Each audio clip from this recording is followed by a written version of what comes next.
এখন সৰু গাঁৱত ডেঙি নামৰ এজন ল'ৰা আৰু চকুলি নামৰ এজনী ছোৱালী আছিল। দুয়োজন খুব ভাল বন্ধু। দুয়োজনৰে মন আছিল নতুন নতুন কথা শিকিবলৈ।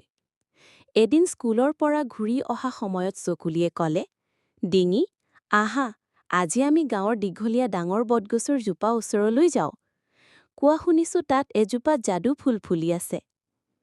ডিঙিয়ে হাঁহি ক'লে, চকুলি, যদি সঁচাই যাদু ফুল থাকে, তেন্তে আমি নিশ্চয়কৈ ফুলজোপা বিচাৰি উলিয়াম। দুয়োজন হাতত হাত ধৰি গছত জোপা ওচৰলৈ গ'ল।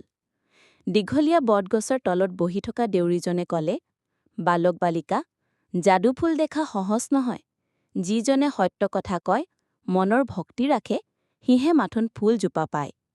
চকুলি আৰু ডিঙিয়ে একেলগে সঁচা কথা ক'লে। আমাৰ মনৰ ইচ্ছা কেৱল একেই, সকলো বন্ধু-বান্ধৱ সুখেৰে থাকক।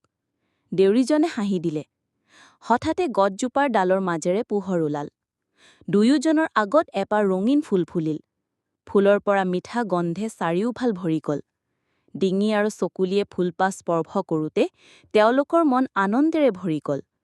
সঁচা কথা ক'ব, সহায় কৰিব আৰু ভালপোৱা বিলাব, এইটোতেই যাদু আছে বুলি তেওঁলোকে বুজিলে।